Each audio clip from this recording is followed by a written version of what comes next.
우리 말씀을 듣기 전에 우리 이 찬송 한번 불러보시죠. 은혜라는 게 그런 거죠. 우리가 할 만한 자격이 없는데 주신 거죠. 주님 알기 전에 이미 주님께서 우리를 사랑해 주신 거죠. 우리 90장 찬양 주님 앞에 드리고 우리 말씀을 한번 묵상해 보시죠.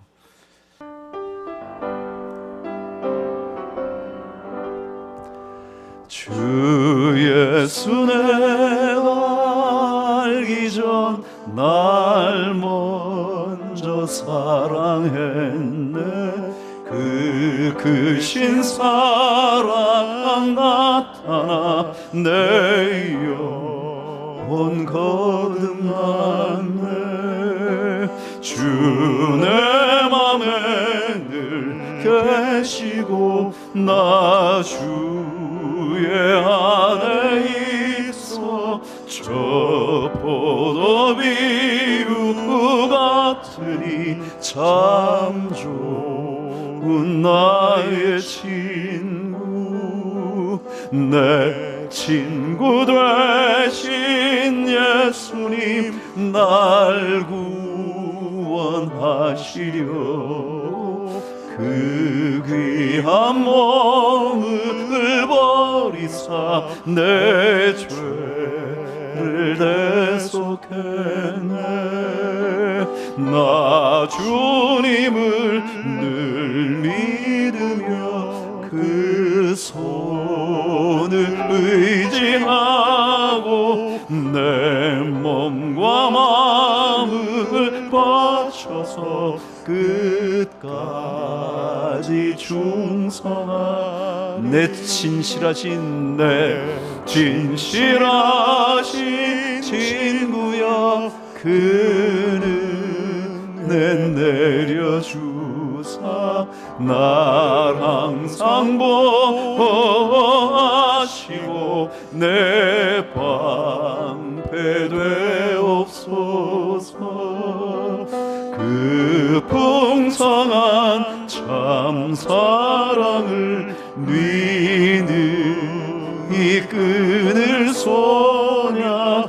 날 구원하신 예수는 참 좋은 나. 주 내 맘에 늘 계시고 주 내 맘에 늘 계시고 나 주의 안에 있어.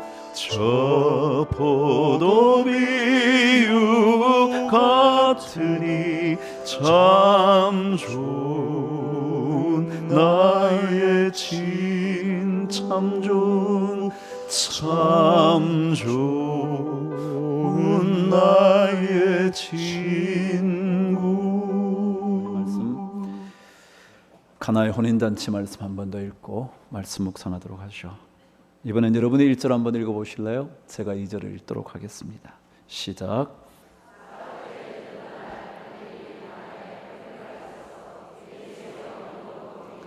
예수와 그 제자들도 혼례의 청함을 받았더니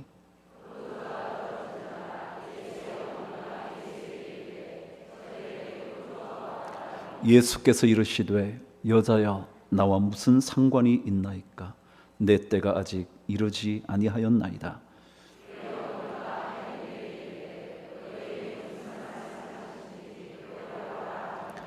그게 유대인의 정결 예식을 따라 두세 통 드는 돌 항아리 6이 놓였는지라.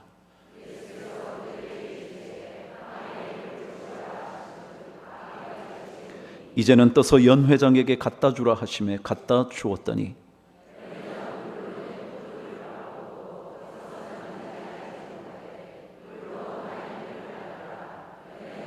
함께 읽어보실래요? 말하되 사람마다 전저 좋은 포도주를 내고 취한 후에 낮은 것을 내거늘 그대는 지금까지 좋은 포도주를 두었도다 하니라.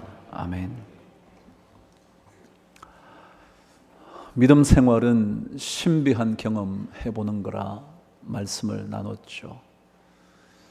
신비한 경험을 해보지 않으면 신앙인의 삶은 메마른 영혼이 됩니다. 왜냐하면 어느 누구에게 설명할 수는 없지만 그 신비한 경험을 가지고 있는 사람은 그 경험이 삶 속에 엄청난 에너지가 되거든요.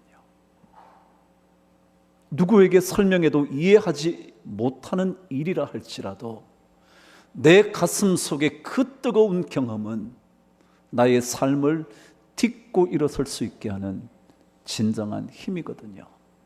그래서 신앙생활은 신비한 경험을 하나 둘씩 쌓아가는 겁니다. 그 경험을 통해서 삶이 그리스도의 삶의 길을 걷게 되기 때문이죠. 우리는 말씀을 통해서 신비한 경험은 끝까지 가보아야 한다, 그런 얘기했죠. 끝까지요. 어느 정도 가다가 멈추는 것이 아니라 그 마지막까지 가보는 거죠. 그래서 히브리서 10장 36절은 이렇게 말했죠. 너희에게 인내가 필요한 이유가 있다요. 그것은 하나님의 뜻을 행한 후에 우리 모두가 약속하신 그것을 받기 위해서 그렇다. 우리가 하나님의 뜻을 행하며 삽니다. 그리고 그 하나님의 뜻을 행하면서 심지어 고난도 견디어 갑니다. 그 이유는 그렇게 산 이후에 마지막에 하나님께서 주시기로 약속한 그것을 받기 위해서 우리에게 끝까지 견디도록 하는 거죠. 마지막까지. 출애굽의 사건을 기억 못할 사람 없겠죠. 수백 년 동안 노예의 삶을 끝내고 마침내 애굽을 떠나게 되는 출애굽의 이야기요. 얼마나 감격스러웠겠습니까? 얼마나 기쁨이 넘쳤겠습니까? 그런데 그 기쁨이 얼마 가지 못하여 거대한 홍해를 만납니다. 그렇습니다. 삶 속에 포도주가 떨어지는 날이 어쩌면 너무도 빨리 올지 모릅니다. 포도주가 떨어진 겁니다. 그 기쁨이 끝이 난 겁니다. 그리고는 넘실대는 홍해 앞에 설 수밖에 없었고, 그리고 추격하는 애굽의 군대는 점점 더 가까이 옵니다. 그런데 여러분, 그 마지막까지 가보면 그 홍해에 마른 길이 생겨 그 길을 걸어가게 되는 신비의 경험을 하는 겁니다. 그 마지막까지 가봐야, 그 마지막까지 가면 홍해가 열리는 것을 경험하게 될 것이고, 그리고 그 가운데로 마른 땅으로 걷게 되는 기적의 신비한 경험을 하게 되는 겁니다. 신앙생활은 그래서 힘겹지만 이왕 달려왔는데 마지막까지 가보는 거죠. 그런데 그 출애굽의 이야기 중에 홍해 앞에 선 그들에게 하나님께서 들려준 메시지가 있었습니다. 홍해를 바라보고 절망을 할 수밖에 없는 상황에 하나님께서 하셨던 말씀이요, 출애굽기 14장 3절에서 5절까지 말씀 우리 한번 읽어보도록 하겠습니다. 말씀을 찾아보시죠. 출애굽기 14장 13절, 3절, 4절, 5절 말씀 우리가 함께 읽겠습니다. 모세가 백성에게 이르되 너희는 두려워하지 말고 가만히 서서 여호와께서 오늘 너희를 위하여 행하시는 구원을 보라. 너희가 오늘 본 애굽 사람을 영원히 다시 보지 아니하리라. 여호와께서 너희를 위하여 싸우시리니 너희는 가만히 있을지어다. 핵심이 뭐냐면 마지막까지 가는 과정에 꼭 필요한 게 있는데 그것이 고요함을 찾는 것이라 제가 그랬잖아요. 마리아의 그 고백처럼 포도주가 떨어진 그 상황에 대하여 조금도 흥분하지 않고 포도주가 없다, 그게 전부 다였다고요. 신앙생활의 어려움 가운데서 중요한 것은, 신비한 경험을 위하여 필요한 것은 바로 고요함을 붙잡는 거라고. 오늘 성경 말합니다. 넘실대는 홍해 앞에 왜 우리를 여기까지 끌고 왔냐고. 차라리 그냥 노예로 살다 인생 마쳐도 되는데. 근데 그때 하나님께서 말씀하시죠. 너희는 가만히 서서 너희를 위하여 행하는 나의 구원을 보라고. 가만히 있을지어다. 고요하며. 여러분, 여기에 고요하게 가만히 있는 것, 히브리 단어는 하라시라는 단어입니다. 그 단어의 중요한 뜻은 두 가지입니다. 첫 번째는 새긴다라는, 가슴판에 새기는 겁니다. 두 번째 중요한 뜻이 침묵하다라는 뜻입니다. 다시 말하면 가만히 있을지어다라는 단어는 무슨 의미를 가지느냐 하면 하나님 앞에서 침묵하면서 하나님의 놀라운 일을 마음판에 새겨두는 겁니다. 그래야 믿음의 신비가 우리 것이 되는 거죠. 우리는 많은 삶 속에서 원망과 분노와 견딜 수 없는 일들을 만납니다. 터져나오는 분노의 표출 견디기 쉽지 않습니다. 그러나 그때 하나님께서 신비한 믿음의 경험을 위하여 꼭 필요한 게 있는데 그것이 바로 고요함이라 그런 겁니다. 가만히 있으면서 하나님의 놀라운 일을 내 가슴 속에 끊임없이 새겨두는 것입니다. 그럼 요셉의 이야기를 읽으면 재미난 것 하나가 나옵니다. 요셉이 17세에 꿈을 꿉니다. 그리 적지 않은 나이 아닐까요? 고등학생쯤 되는 것 결코 적은 나이만은 아니죠. 근데 꿈을 꿨죠. 볕단들이 절을 합니다. 11개의 별들이 절을 합니다. 그것을 꾼 요셉이 형들에게 다 발설을 합니다. 여러분, 아무리 형들이지만 자기들이 그 요셉에게 절한다는 의미를 느끼지 않을 사람이 없을 텐데 그 얘기를 들은 형들 중에 어느 누가 기쁘게 좋은 꿈 꾸었다고 말해줄 수 있겠습니까? 요셉은 그것을 다 밝힙니다. 또 꿈을 꿉니다. 해와 달까지 절하는, 자신의 부모로 표현할 수 있는 그것까지 자기에게 절하는 모습을 또 부모에게 얘기합니다.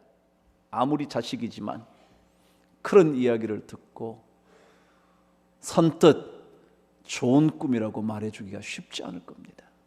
여러분, 그런데요, 그런 귀한 꿈들은 고요하게 가슴에 새겨두는 겁니다. 그걸 다 떠버리는 게 아닙니다. 옛날 사람들도 천기는 뭐 하지 말래요? 누설하지 말래잖아요. 근데 다 밝힙니다. 근데 놀라운 것은 이때부터 요셉이 꿈을 꾸었다는 얘기를 하지 않습니다. 꿈꾼 얘기가 없습니다. 그가 팔려갈 때에, 그가 노예의 삶을 시작할 때에, 그가 감옥에 다시 갇히기 시작했을 때, 그때도 꿈으로 하나님이 보여주시지 않습니다. 여러분, 우리 삶은요, 어려움을 겪을 때 고요하게 간직하는 거 필요합니다.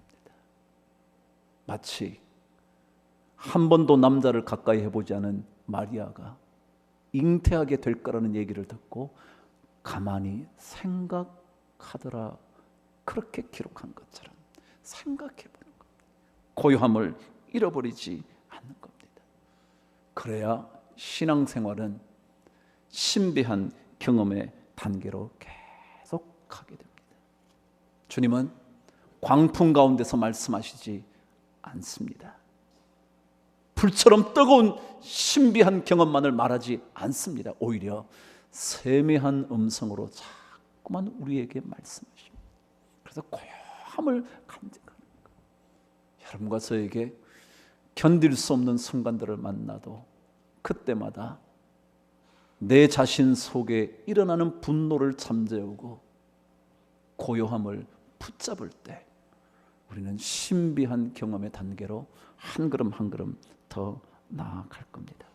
자, 그런데 문제는 이렇게 고요함 가운데서 하나님께 겨우 있는 사실만 밝혔는데 만일 그 응답이 전혀 엉뚱하다면 어떡하시겠습니까?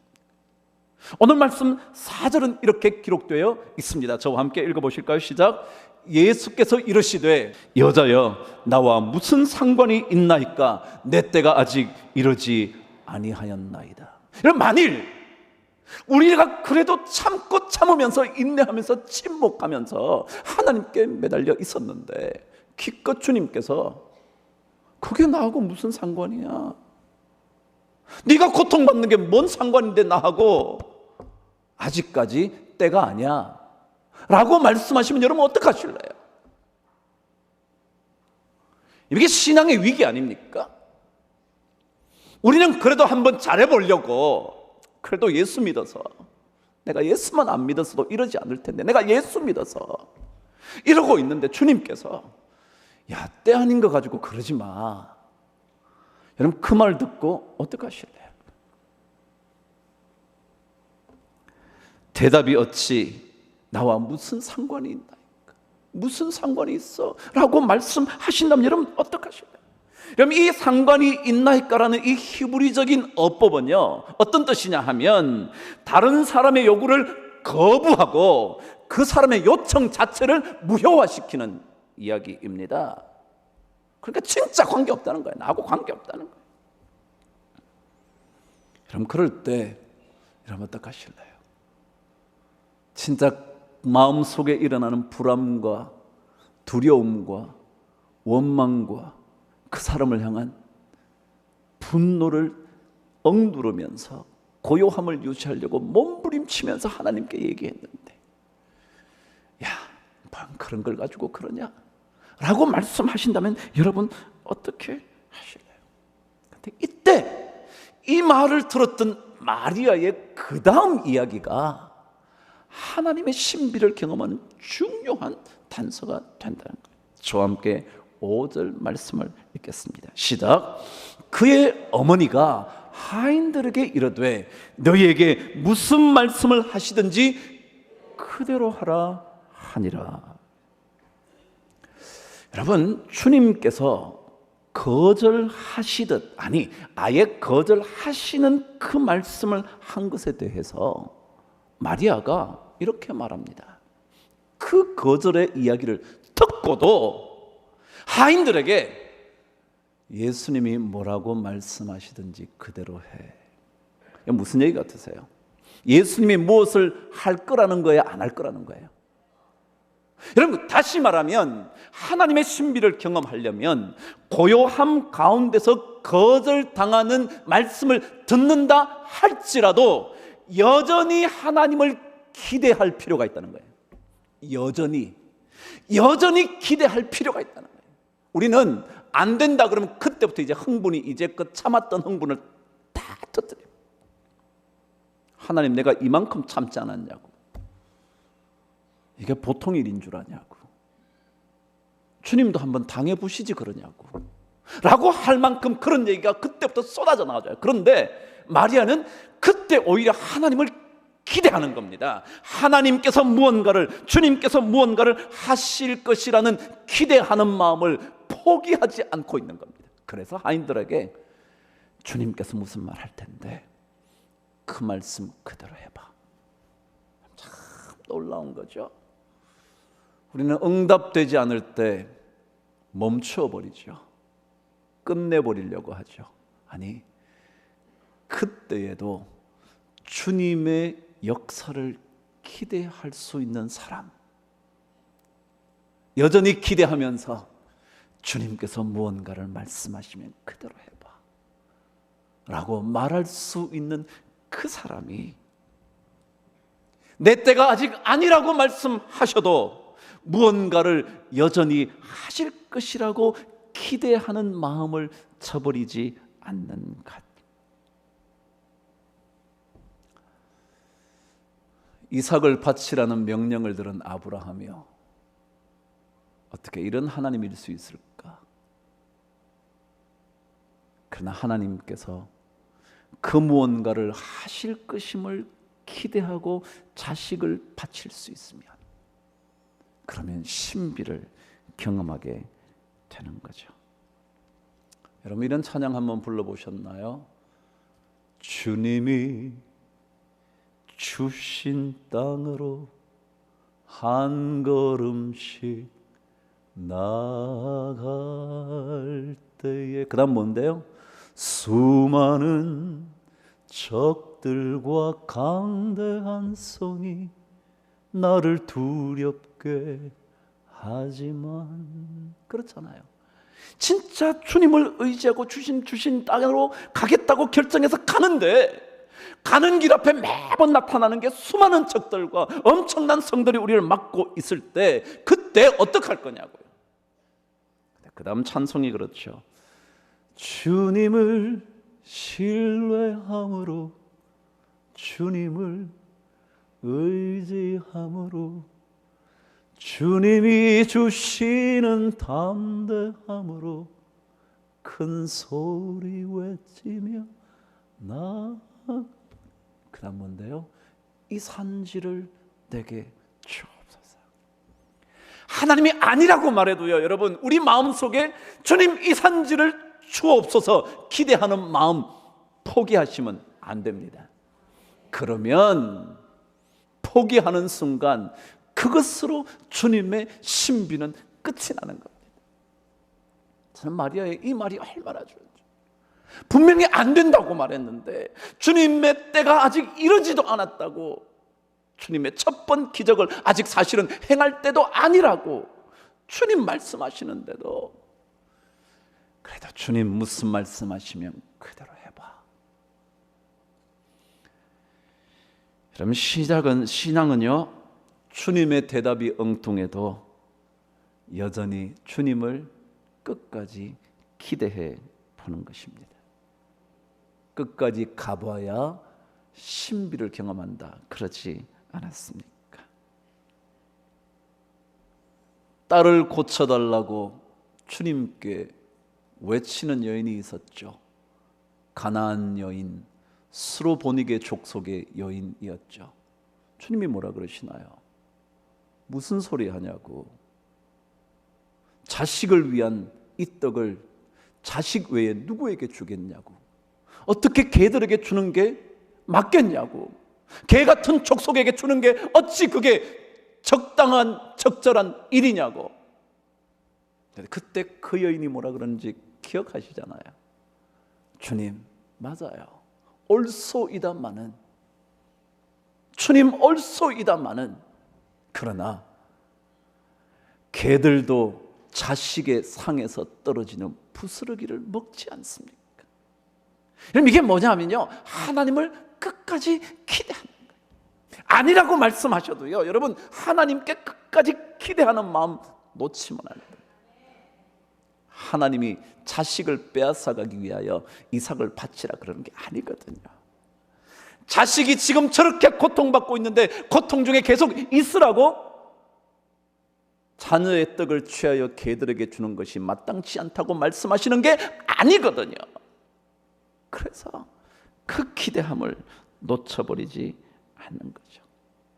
우리가 원하는 때가 지금이지만 주님의 때가 아니라고 말씀하신다 할지라도 여전히 주님을 기대하며 무슨 말씀을 하시든지 그대로 하라.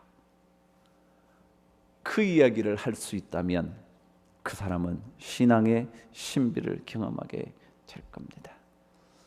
여러분, 거기까지 가실 수 있으시겠습니까? 저도 참 어려운 일이고요. 그렇지만 마리아의 이야기를 들으며 거기까지 가봐야지.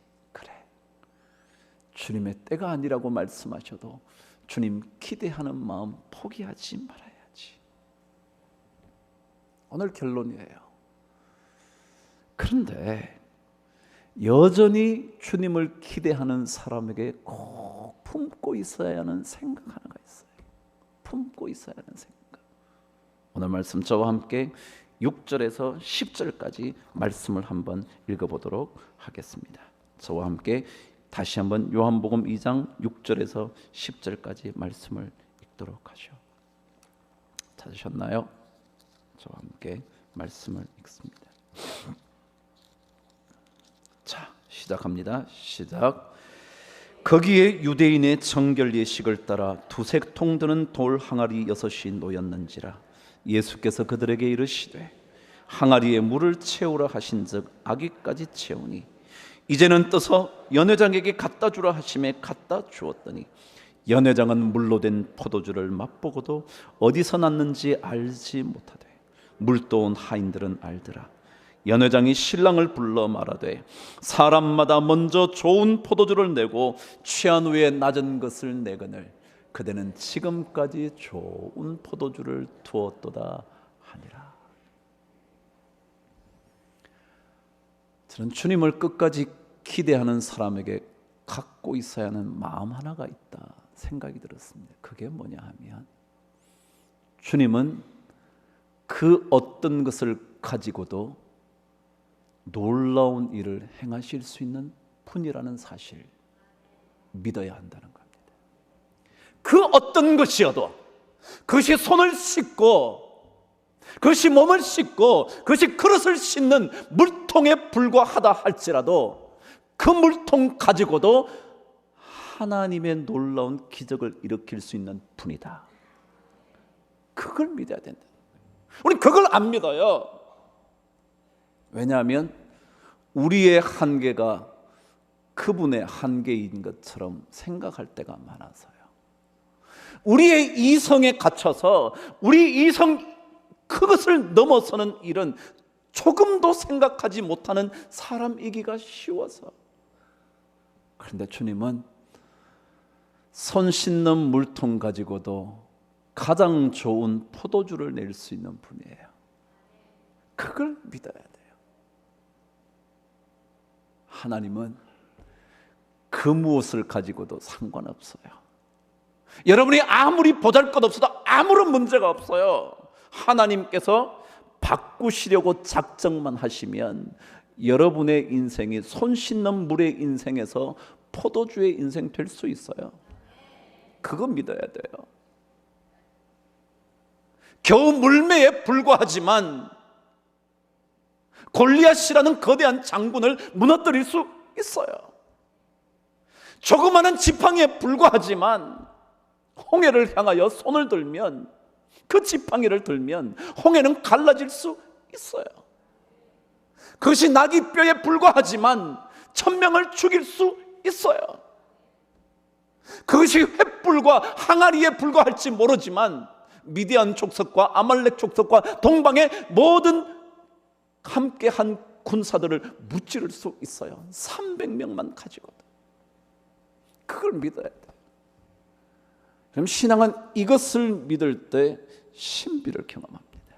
남들은 말도 안 되는 얘기 하지 말라고 아무리 그래도 아니요. 주님은 물통에 손 씻는 물을 가지고도 최고의 포도주를 만들어내실 수 있는 분이에요. 그걸 믿어야 돼요. 이번 리우 올림픽 끝이 났죠.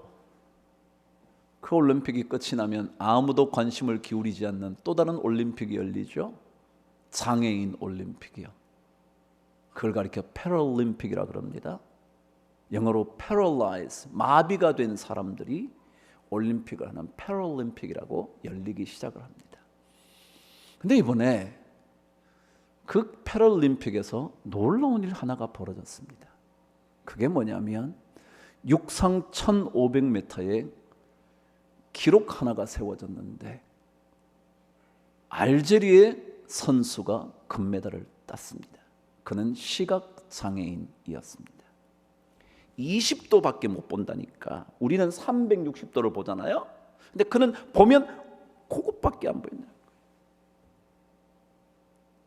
그 시각 장애를 가진 그가 1500m를 뛰었는데 그의 기록이 비장애인이었던 바로 전에 리우 올림픽에 금메달을 딴 미국의 선수의 기록보다 1초 7일이나 빨랐다는 겁니다.